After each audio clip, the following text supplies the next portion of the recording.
Il y a bien longtemps, dans une galaxie privée d'Internet, des hommes et des femmes ont renversé la table. Ils ont inventé, innové, bousculé et changé la donne, dans la musique, les images, les mots ou l'engagement. Producteurs de punk rock ou directeurs de programme, agitateurs méconnus ou femmes artistes, ils sont les défricheurs, les inventeurs et les passeurs des cultures d'aujourd'hui.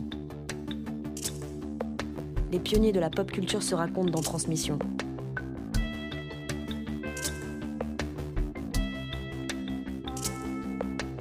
Transmission. Un podcast produit par Arte Radio avec la FAB, Fonds de dotation Agnès B.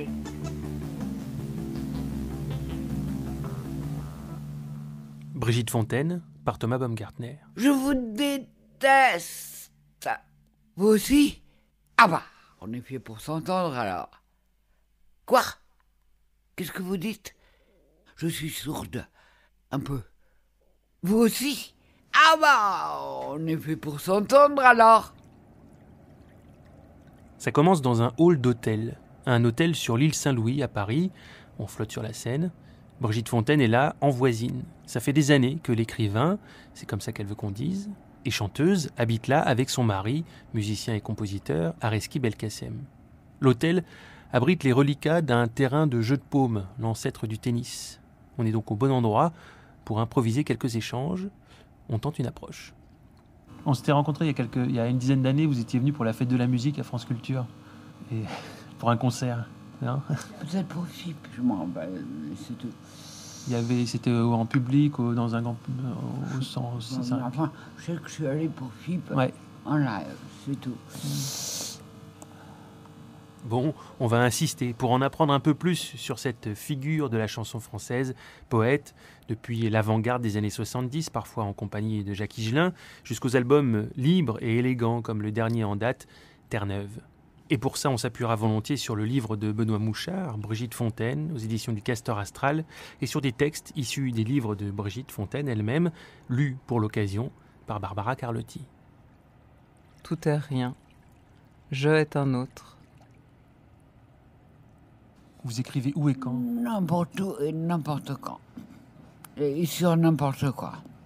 Mais enfin, avec un brave bic et du papier. Et tout le temps? Ah non, quand ça me prend. Ça me prend des fois.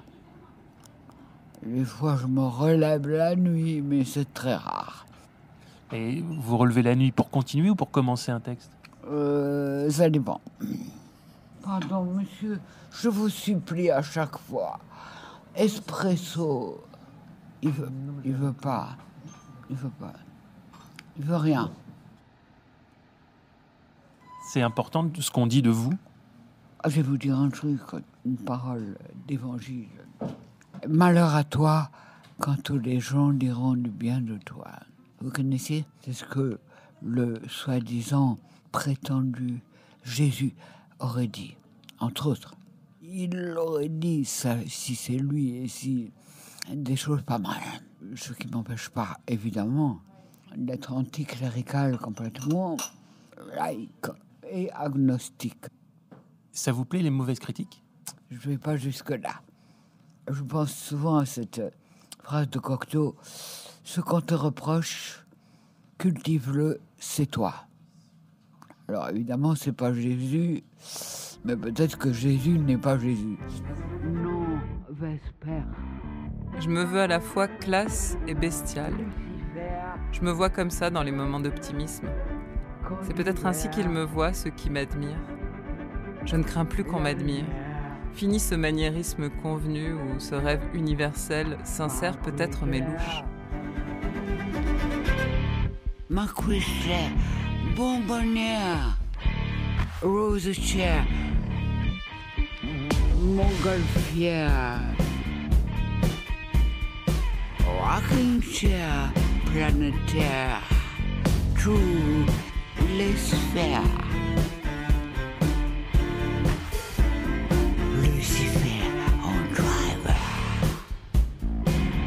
Je me demandais si finalement la chanson, telle que vous la faites, et en particulier sur cet album-là, c'est pas le meilleur moyen de faire de la poésie, en fait, et de la faire circuler. Mais absolument. Appelons ça de la poésie.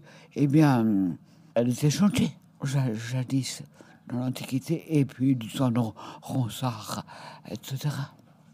Donc vous êtes dans cette continuité-là ? Oui, où ce rebondissement de grenouilles. Les grenouilles ont des petits points d'or dans les yeux. Tu le savais, tu dors. Je cite Cossimon. Il a fait des trucs très beaux avec Ferré. Et Ferré a fait des trucs très beaux, tout seul d'ailleurs. Bon. Et Brigitte Fontaine, vous, est-ce qu'il y a eu des rencontres dans la chanson qui ont changé votre écriture ? Non. Je suis très proche de Gainsbourg. Mais ça ne m'a pas du tout influencé. Puisque j'ai une tête de bois, une tête de menhir. À quel moment vous avez été contente de ce que vous écrivez ? Oh, j'essaie de ne pas me juger. Et ne pas juger les autres, d'ailleurs.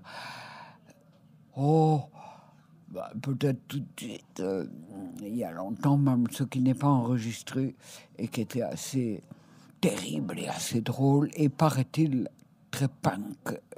Déjà, après, j'ai fait un long parcours pas trop punk. Les punks n'existaient pas du tout à ce moment-là.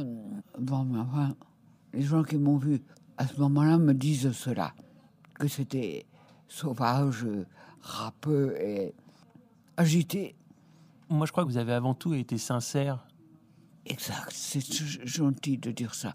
Oui, je suis sincère. L'autre jour, j'ai entendu Fanny Ardant qui disait, on lui demandait comment vous définiriez-vous, je sais pas quoi. Elle a dit, je suis quelqu'un de vrai qui ment. C'est pas mal. Bon, moi, je suis sincère et je mens le moins possible, sauf pour me défendre, me protéger. Mais je veux pas mentir aux gens. Donc, ce que j'écris est sincère, même si c'est des blagues. God go to hell, God go to hell, God go to hell, God go to hell, Nadine Buddha, Nadine Buddha, Nadine Buddha, Nadine Buddha, au diable Dieu, au diable Dieu, au diable Dieu, au diable Dieu, Bouddha. Nahdin Bouddha, Nahdin Bouddha, Nahdin Bouddha, car je déteste le Bouddha. Les gens m'ont longtemps demandé de quel pays je venais à cause de ma diction. Je ne me force pas pour parler comme ça, mais il paraît que ça ressemble un peu à un accent. En fait, je crois que cela vient du fait que j'aime faire sonner le français et insister sur certains mots. Il m'arrive d'avoir légèrement l'accent breton lorsque je suis en colère ou émue. Mais c'est une façon de parler et non un accent qui me caractérise. Aujourd'hui, avec les millions de clopes que j'ai fumées, je fais ce que je peux quand je chante. On peut dire que j'ai une voix, mais je n'ai plus de voix. Ce qui n'est pas plus grave que ça, c'est autre chose. Il y a des imperfections, des craquelures et des rossités. Mon étendue vocale s'est réduite indiscutablement, mais mon jeu est parfois plus émotionnel et sans aucun doute plus sincère.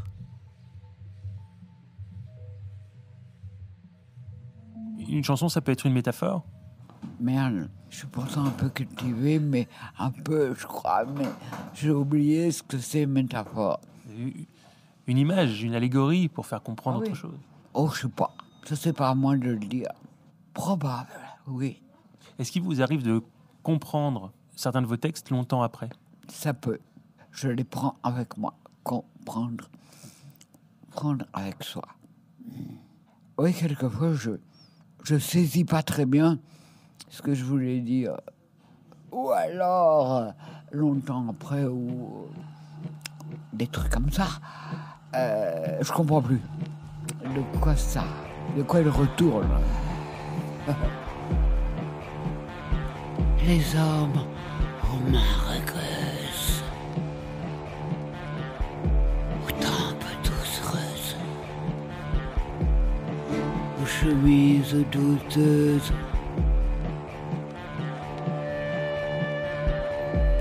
les hommes avec des gants,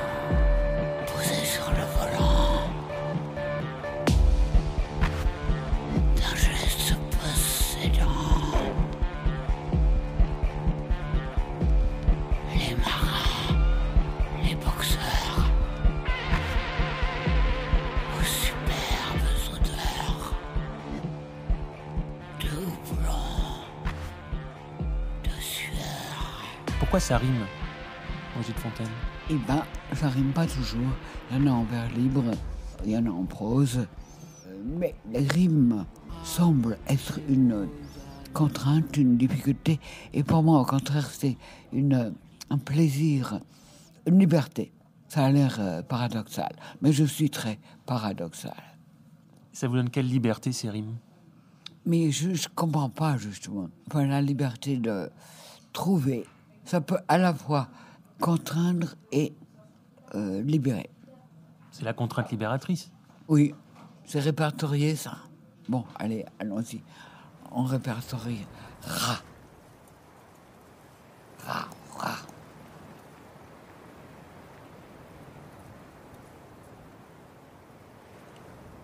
Il n'est rien, un autre n'est rien, et toutes ces petites illusions dansant en rond. La vie n'est pas, la vérité est cela.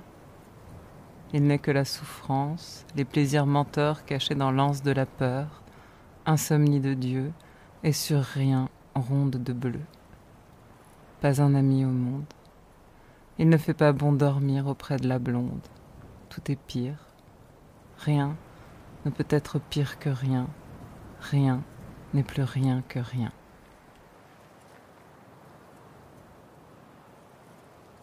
Je parlais de sincérité, mais là, à l'instant, vous me parlez de liberté. Moi, j'ai l'impression que c'est aussi quelque chose qui est constant. C'est de revendiquer une liberté. Ah, je ne revendique absolument pas une liberté, car je sais que je ne suis pas libre. Mais je cours, comme presque tout le monde, ou comme en tout cas pas mal de gens, je cours après la liberté. J'aimerais avoir la liberté. Mais je ne suis pas la seule. Hein. Et à peu près personne n'est libre, à mon avis. Vous n'êtes pas libre, Brigitte Fontaine? Non, bien sûr. Qu'est-ce qui vous contraint? Ça, c'est un secret. C'est des secrets, des tas de secrets. Et par exemple, j'aime pas du tout être enterrée vive dans un corps que je ne connais pas et qui me fait peur, bien souvent, comme une paroi. Oh, je veux pas faire peur aux gens. Bon, ok.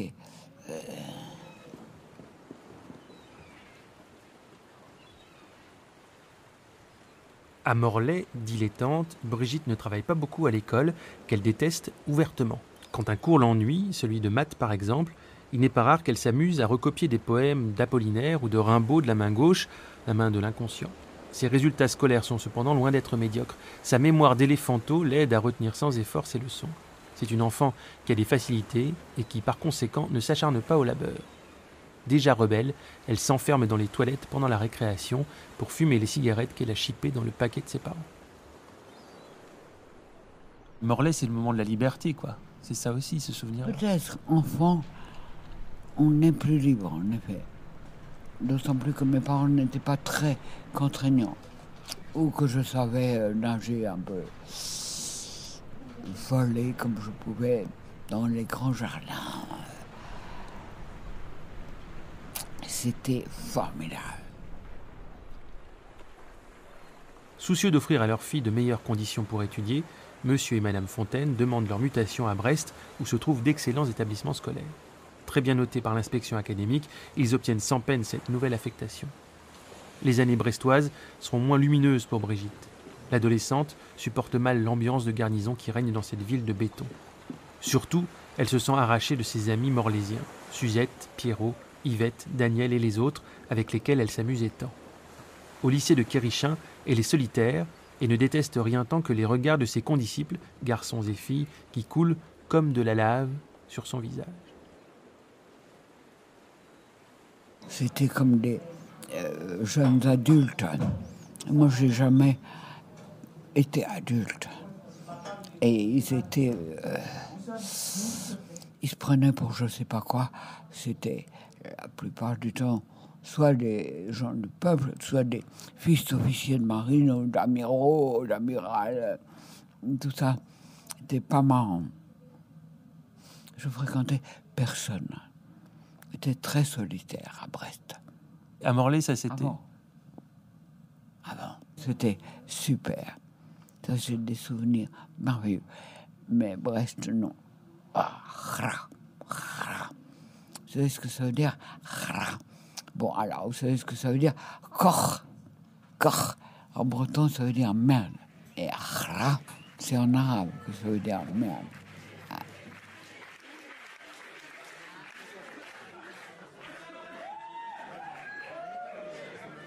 Un soir où ça ne marchait pas, où il y avait des gens qui avaient commencé à être houleux, on s'est arrêté, on a commencé à parler avec les gens. Bon, ils étaient ravis, mais il y avait un couple au premier rang qui me demandait depuis 5 minutes, mais pourquoi vous avez arrêté? Pourquoi? Bon, alors je suis allée leur parler, et là ils m'ont dit, je comprends pas pourquoi vous avez arrêté. Il se passait rien par moment, mais on était très bien. Et si les gens derrière ont râlé, c'est parce que eux, ils ont lu dans le journal que c'était très bien, et ils venaient pour que ça soit bien. Mais nous, on n'est pas venus pour ça, on est venus pour vous voir. Et si vous vous sentez pas bien, eh ben on est là avec vous.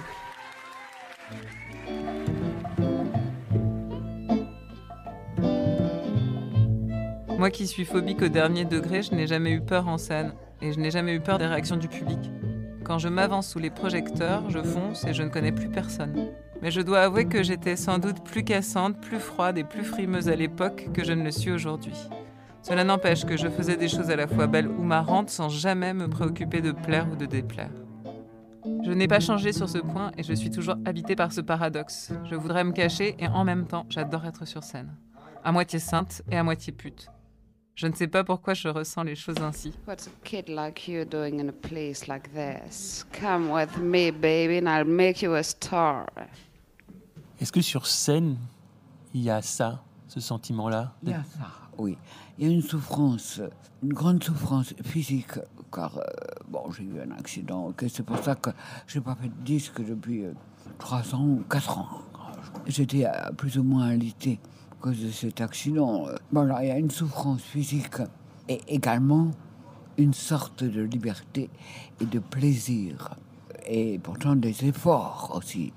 Ce sentiment de liberté possible, cet endroit-là, il est plus fort quand vous chantez ou quand vous jouez sur scène?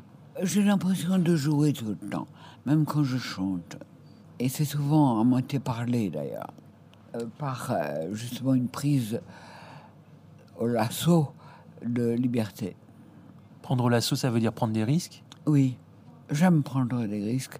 Et Yann Péchin me dit parfois, quand on sort de scène, il me dit « J'ai adoré quand tu m'as mis en danger ». Se faire des faux croche-pattes l'un l'autre? Ah non, on ne joue pas à se faire des farces, mais ça se trouve comme ça quelquefois. Je le mets en danger. Pourtant, c'est un sacré jongleur. Il a 4 guitares, parfois 5. Est-ce que des auteurs vous proposent, vous envoient des textes ou vous... Oh là là, qu'est-ce que je reçois comme conneries. Excusez-moi, mais je lis 2 lignes et ça va tout de suite à la poubelle. Et puis, qu'est-ce que j'en ferai? Je ne suis pas musicienne. Enfin, je ne suis pas instrumentiste. Je suis mélomane. J'adore la musique par-dessus tout. Par-dessus tout, j'adore les chats et la musique. Il y a déjà eu des chats sur scène? Hélas, non, ils ne veulent pas venir. Ah, il y en a un qui... Oh oui, il y en a un qui est passé une fois, tout à fait par hasard. J'étais très contente. On voit la liberté dans plein de vos textes. C'est pour dire aux gens de se réveiller, si c'est ça que vous voulez partager? J'ai longtemps, quand j'étais plus jeune, ou plus vieille, je sais pas, pensé qu'il fallait que les gens se réveillent. Bon, qu'ils se réveillent, ok, mais... Et donc, souvent, les shows, les performances, parce qu'on ne peut pas appeler ça des concerts, se terminent par une phrase d'Arthur Rimbaud. Je dis, mais je m'aperçois, disait Arthur, que mon esprit dort. S'il était bien éveillé au moment où je vous parle, nous serions déjà à la vérité qui peut-être nous attend avec ses anges pleurant. Pardonnez-moi, ça me fait un peu pleurer. À chaque fois. Je vais tirer 2 tables. Ok? Je peux... Okay. Je peux vous accompagner? Si vous voulez. Ouais, je préfère. Cher Arthur, je te souhaite une belle mort. Tu l'auras. Je ne mets pas vous. Non. Tu as mis les pieds là où les anges n'oseraient pas s'aventurer. Et toi, c'est moi et c'est tout le monde. Vous ne buvez pas? Bah, moi, non. Pour toi et pour le mystère de l'inconnaissable unique, tous, tout te dis-je. Je me permets de déposer sur ta joue hâve et tes yeux fermés sur l'infini intérieur et extérieur, un baiser de buisson ardent et de fraternité. Il faut que je prenne votre bras. Ok. On peut se mettre sur le banc. On peut se mettre sur le banc. Arthur, peux-tu nous aider à traverser la rue ? Nous sommes de vieilles dames vaincues, des vieillards surgelés, des bébés morts-nés. Nous sommes la jeune fille et la mort, le jeune homme et la mort. Arthur, peux-tu, veux-tu nous aider ? As-tu pu traverser ?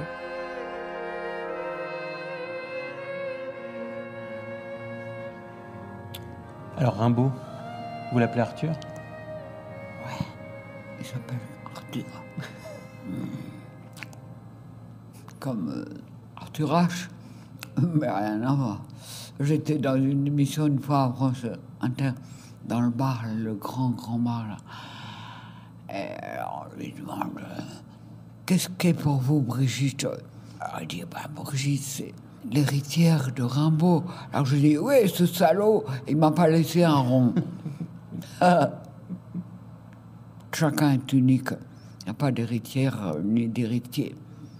Mais évidemment, j'aime particulièrement Rimbaud et Baudelaire et Mme Verlaine et Michaud. Alors là, allons-y avec Prince qui sous les pinces grince comme une porte pour que tu sortes. Après le chrome enchanté et l'électricité, as-tu pu traverser ? Homme bien-aimé, viens nous chercher avec ton char ailé, désincarné, frère crevé, poussière et peut-être lumière. L'arbre givré de l'ordinateur n'est pas l'auteur de la vie ni de la mort. La pourriture du corps, l'azur de l'esprit, dans les charmilles de poudre de riz, d'orchidées et de muguets, de passeroses en bouquet, de feux d'artifice de jasmin à portée de main. Arthur, homme maigre calciné de soleil, dans le mystère de ta chute et de ton ravissement, salut.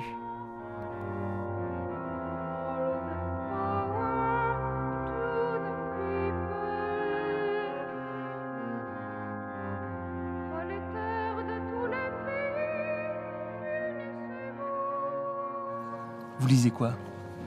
Rien. En ce moment, rien. Destroy nihilisme, destroy nihilisme, destroy nihilisme. Vive l'anarchie. Bon, ok, ça fait pas de mal. Ça pourrait, et je serais d'accord. Non pas que je veuille du mal aux gens, mais notre société actuelle demande un peu qu'on secoue le prunier. Et j'adore la chanson de Ferré, Les anarchistes. Et en italien, c'est encore plus beau. Je parle pas italien, mais c'est magnifique. Je recommande. C'est quelqu'un que vous avez rencontré, Léo Ferré ? Non. Et je n'ai pas rencontré non plus mon grand chéri, c'est-à-dire Gainsbourg. Sauf une fois, José Arthur nous a présenté lors d'une fête où il faisait le barman d'ailleurs. Mais il avait une petite bouteille pour lui derrière le comptoir. Et bon, c'est avant qu'on nous a présenté et on est resté main dans la main et les yeux dans les yeux au moins 5 minutes sans bouger. Et il était adorable et malin et moqueur et gentil, très gentil. Et il a été question que vous fassiez les choses ensemble ? Oh non. Il n'aurait pas voulu. Je crois qu'il n'aimait pas les femmes créatrices, les meufs, les gonzesses créatrices. Gainsbourg vous a donné un conseil d'écriture, je crois, non ? Il vous a dit qu'il valait mieux me dire tu que vous. Non, il m'a dit... Non, parce que je voulais qu'il fasse les musiques de ce que la maison de disques a appelé Brigitte Fontaine est folle.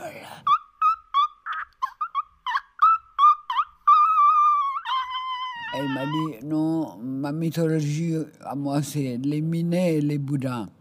Et puis, j'avais envoyé l'homme-objet, entre autres, et il avait dit, Oh, vaut mieux pas dire vous, faut tutoyer. Mais il est marrant, lui, il disait...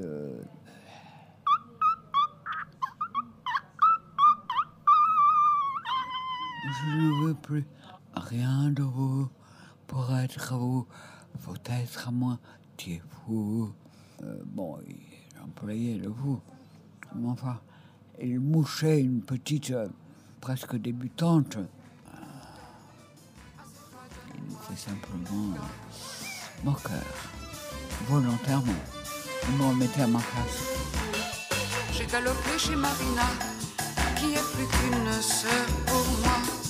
Elle m'a tout de suite donné à boire, je lui ai raconté l'histoire. Elle a dit alors, t'as fait quoi? Bah je lui ai donné le nougat. Là-dessus je vais me faire un pétard et partir pour Montélimar. Elle me fait, je viens avec toi. Moi aussi je veux du nougat. Moi aussi je veux du nougat. Moi aussi je veux du nougat.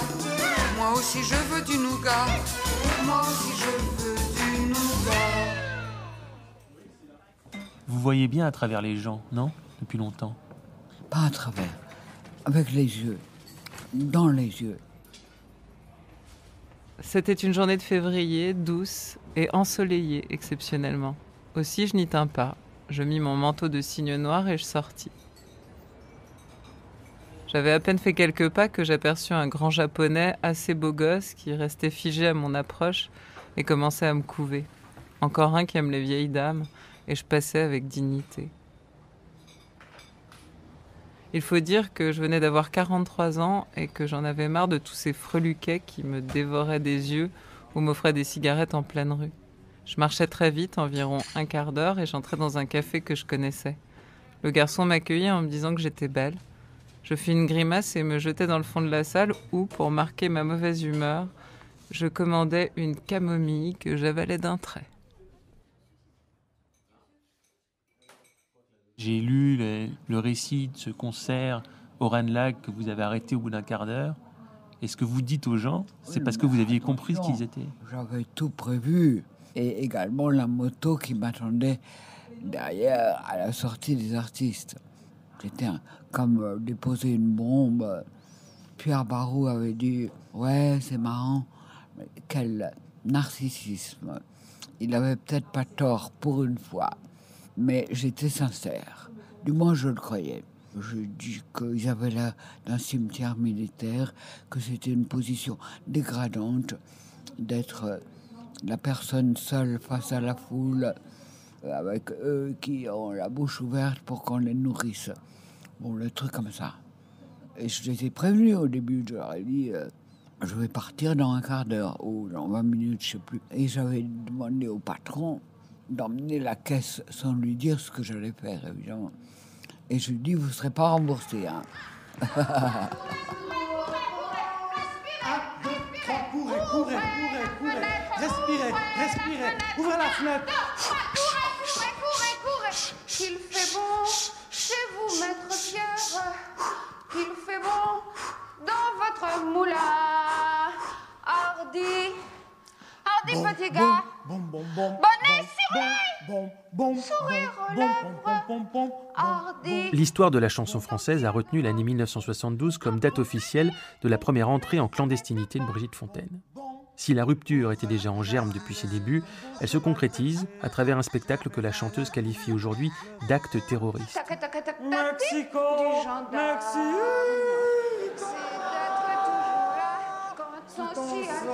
Qui chante.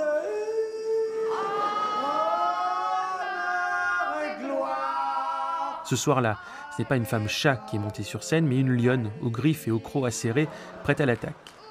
Estimant que le public est endolori par des préjugés malsains, elle s'avance face à la foule pour annoncer avec violence que le spectacle sera terminé dans un quart d'heure et qu'elle va expliquer pourquoi. Que nos pères jadis entraient en combattant. L'acte d'arrêter comptait beaucoup, mais le fait est que je trouvais ça une position dégradante. Et pour la personne qui est seule face à la foule, et pour les gens qui sont des spectateurs et des auditeurs. J'ai changé de point de vue, surtout à cause des gens avec qui j'ai travaillé, dont Reski Belkacem, entre autres, surtout peut-être. Et d'ailleurs, je communique de plus en plus avec les gens dans la salle. Je ne le veux pas, mais ça se trouve comme ça. Et on rigole bien, ou bien on verse quelques larmes. Je pense à toi, Desnos, qui est parti de Compiègne. Il se repose.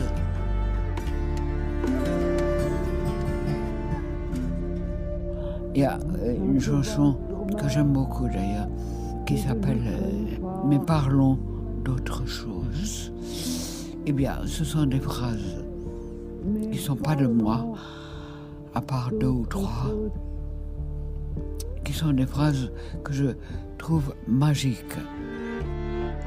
Les vaches ne peuvent pas dormir. Bon, justement, je ne sais pas pourquoi.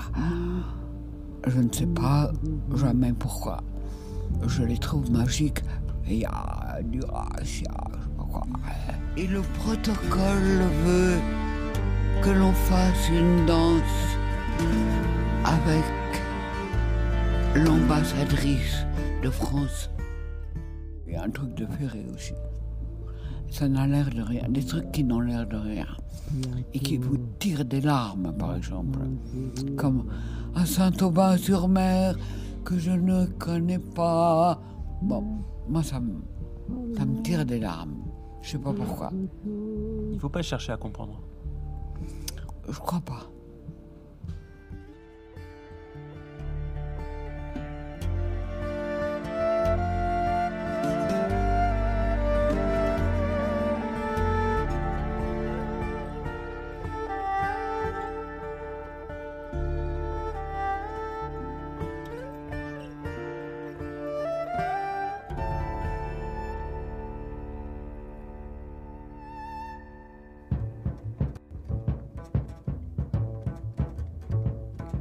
Ce sera tout à fait comme à la radio. Ce ne sera rien, rien que de la musique. Ce ne sera rien, rien que des mots, des mots.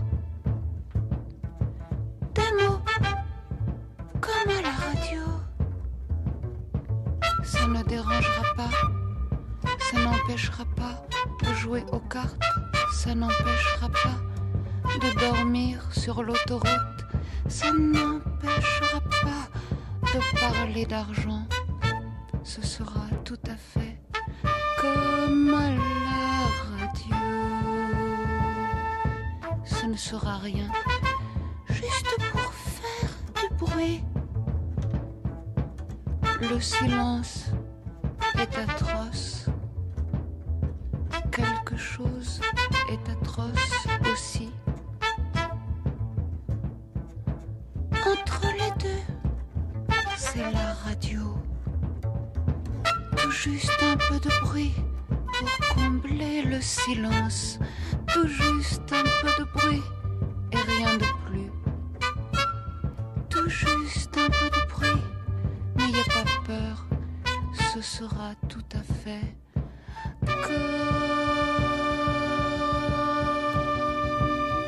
Les percussions mixées en avant sont implacables, comme le destin.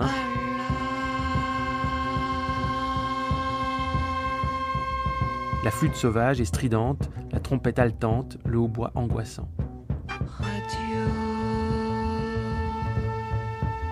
Puis, Brigitte interrompt son chant pour égrener, sur le ton indifférent d'une speakerine de flash d'information, la litanie de l'horreur banale. À cette minute, des milliers de chats se feront écraser sur les routes. À cette minute, un médecin alcoolique jurera au-dessus du corps d'une jeune fille et il dira « Elle ne va pas me claquer entre les doigts la garce ». À cette minute, 5 vieilles dans un jardin public entameront la question de savoir s'il est moins 20 ou moins 5.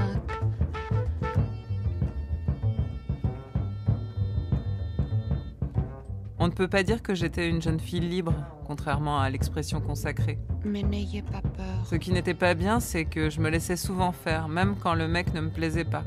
Je n'osais pas dire non pour ne pas faire de peine. C'était un peu lamentable. Peut-être était-ce autodestructeur. Je ne sais pas, en tout cas j'étais très mal. Ce qu'il y avait d'incompréhensible et de complètement fou, c'est que je ne prenais aucune précaution. J'ai dû avorter 4 fois dans des conditions épouvantablement dangereuses. J'ai failli mourir à chaque avortement, comme beaucoup de filles à cette époque-là.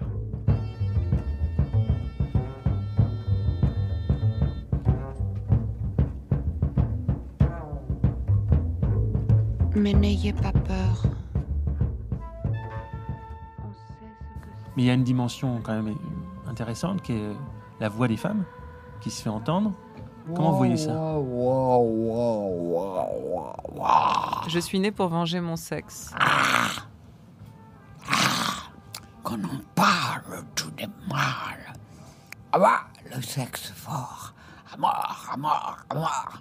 Je crois que personne n'est jamais allé aussi loin que de réclamer la lutte armée. Pourtant, je considère sincèrement que c'est la seule solution. Mais évidemment, c'est tellement énorme que c'est un peu rigolo, un peu bouffon. Mais il y a du vrai. Quelle lutte armée ? Entre qui et qui ? Les hommes sont des tyrans, des assassins. J'aime bien les machos, comme beaucoup de femmes. J'aime pas le mot femme. Il est souillé par le mépris et la honte. Alors je dis gonzesse ou meuf ou femelle. Moi je suis une femelle indécrottable.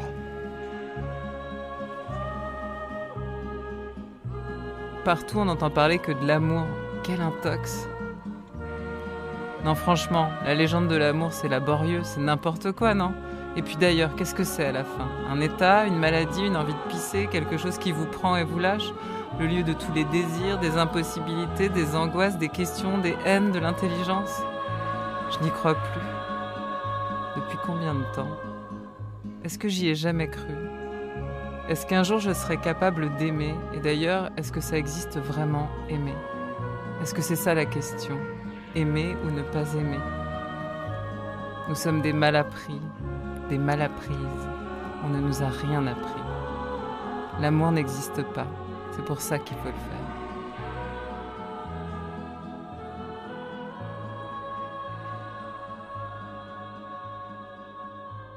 Mais est-ce que vous pensez que c'est plus compliqué ou plus simple d'être une jeune femme aujourd'hui qui a 20 ans, 30 ans ? Jeune femme, c'est-à-dire 7 ans, 6 ans, 7 ans, je leur recommande le karaté ou le kung-fu. D'abord, c'est beau, et puis ça leur permet de se défendre. Mais l'émergence d'une parole féministe, ça vous intéresse aujourd'hui ? Fac.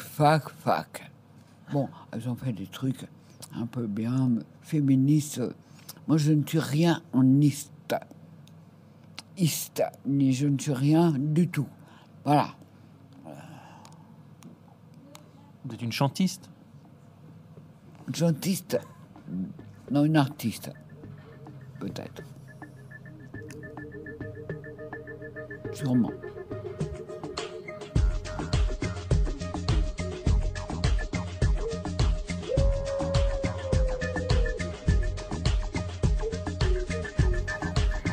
Qu'est-ce qui vous fait plaisir aujourd'hui, Brigitte Fontaine ? La joie. Mes roses de cristal crissent et s'amenuisent. Les clopes. Mon amour sans rival Mais c'est très, très mauvais. murmure des délices. Ça fait beaucoup de mal. Il prend ma taille ronde En tout cas, moi. et ronronne sur elle. Et la musique. Pour jouer, je lui gronde La musique. des menaces cruelles. Et les chats.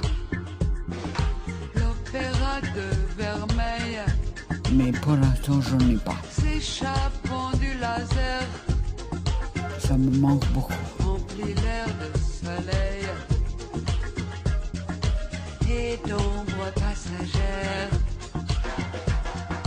Ah, que la vie est belle.